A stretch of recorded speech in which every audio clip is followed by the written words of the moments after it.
আমি ডক্টর চন্দ্রচূড় গোস্বামী, অখিল ভারত হিন্দু মহাসভার রাজ্য সভাপতি, এবং আমার সাথে আমার সমস্ত সহযোদ্ধা রয়েছে। আপনারা দেখতেই পাচ্ছেন আজকে কলকাতার বিভিন্ন স্থানে আমরা এই মুহূর্তে যেমন দাঁড়িয়ে রয়েছি রাসবিহারীতে, আপনারা দেখতে পাচ্ছেন তসলিমা ইন জিহাদি আউট। ধন্যবাদ মুখ্যমন্ত্রী শুভেন্দু অধিকারী। হিন্দু মহাসভা দিচ্ছে ডাক, মৌলবাদ নিপাত যাক। এইরকম বহু পোস্টার কলকাতা জুড়ে পশ্চিমবঙ্গের বিভিন্ন জায়গায় আজকে আমার হিন্দু মহাসভার সহযোদ্ধারা পোস্টারিং করেছেন। এবং এর কারণ আপনারা জানেন, আগামী 1 আগস্ট আমাদের কলকাতায়, আমাদের পশ্চিমবঙ্গে রবীন্দ্র সদনে আন্তর্জাতিক লেখিকা তসলিমা নাসরিন তিনি কলকাতায় আসছেন, পশ্চিমবঙ্গে আসছেন। এবং আমরা সেই সমস্ত জিহাদি সন্ত্রাসীদের চোখে চোখ রেখে বলতে চাই, আজকে শুধুমাত্র মুক্ত কণ্ঠ, প্রতিবাদী কণ্ঠ হিসেবে মুসলিম ধর্মে যে সমস্ত কুসংস্কার রয়েছে, ধর্মান্ধতা রয়েছে, তার বিরুদ্ধে আওয়াজ তুলেছিলেন বলে তসলিমা নাসরিনকে তার দেশ ছাড়া হতে হয়েছিল। এমনকি এই পশ্চিমবঙ্গ থেকেও তৎকালীন সিপিএম সরকার তসলিমা নাসরিনকে তাড়িয়ে দিয়েছিল। তৃণমূল সরকার তসলিমাকে এই মাটিতে পা রাখতে দেয়নি। কিন্তু ভারতীয় জনতা পার্টির সনাতনী জাতীয়তাবাদী সরকার আসার পরে আমরা দীর্ঘ 20 বছর পরে তসলিমা নাসরিন এই পশ্চিমবঙ্গে আসছেন। আমরা সবাই এই আনন্দের মুহূর্ত ভাগ করে নেব। এবং আমরা ইতিমধ্যেই রাজ্যপাল মহাশয়, মুখ্যমন্ত্রী শুভেন্দু অধিকারী মহাশয় এবং আরো যত পশ্চিমবঙ্গ সরকারের বিভিন্ন দপ্তর রয়েছে সেখানে আমরা চিঠি দিয়েছি। এবং অখিল ভারত হিন্দু মহাসভার পক্ষ থেকে আমরা সরকারের এই শুভ উদ্যোগকে শুভেচ্ছা জানাচ্ছি। আমরা সবাই এই সুন্দর মুহূর্তের জন্য অপেক্ষা করছি। আমাদের হিন্দু মহাসভার সদস্যরা এই মহেন্দ্রক্ষণে উপস্থিত থাকতে পারলে আমরা অবশ্যই সবার সাথে এই আনন্দ ভাগ করে নেব। আবারও বলছি, তসলিমা নাসরিনকে আমরা ওয়েলকাম করছি। তার কারণ সন্ত্রাসী জিহাদিরা জেনে রাখুক, এতদিন পর্যন্ত যে সন্ত্রাসের বাতাবরণ ছিল পশ্চিমবঙ্গে সেদিন শেষ হয়েছে। আগামী দিনে আমরা সবাই সনাতনী জাতীয়তাবাদী, আমরা সবাই তসলিমা নাসরিনের এই মুক্ত কণ্ঠকে মর্যাদা দিচ্ছি। আগামী 1 আগস্ট সবাই আমাদের সাথে আসুন এবং তসলিমা নাসরিনকে বরণ করে নিন।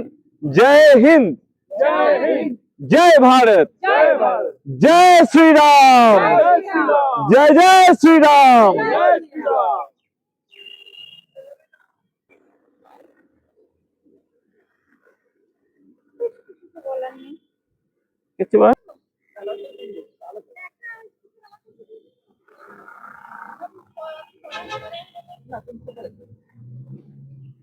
দেখতেই পেলেন আমরা এখন আছি হাজরা মোড়ে।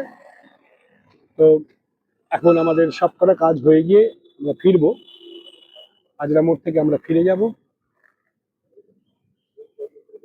দেখতে থাকুন। আর সত্যি কথা বলতে গেলে আজকে একটাই জিনিস বলবো, জয় হিন্দ, জয় ভারত, ভারত মাতা কি জয়, জয় শ্রীরাম। ভালো থাকবেন, ভালো রাখবেন, সুস্থ থাকবেন, সুস্থ রাখবেন। অঞ্জনের জগতে আবার দেখা হবে, আবার কোনো একটা নিউজ নিয়ে বা কিছু নিয়ে পরে কথা হবে আবার। ভালো থাকবেন। নমস্কার। আজকে অখিল ভারত হিন্দু মহাসভার তরফ থেকে আমরা পশ্চিমবঙ্গের বিভিন্ন জায়গাতে এই যে পোস্টারগুলো দেখছেন, তসলিমা নাসরিন ইন, জিহাদি আউট, হিন্দু মহাসভা দিচ্ছে ডাক, মৌলবাদ নিপাত যাক।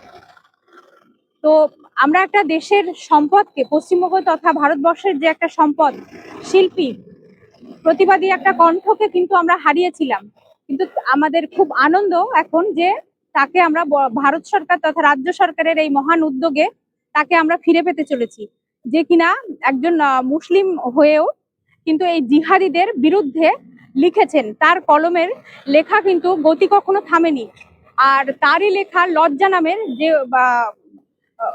গল্প নয়, একটা বাস্তব ঘটনা নিয়ে, সেটা নিয়ে অনেক রকম অনেক প্রতিবাদ, অনেক সমালোচনা হয়েছে। কিন্তু বাস্তবে সেই শিল্পীকে আবার আমরা ফেরত পাচ্ছি, এটা আমাদের অত্যন্ত গর্বের।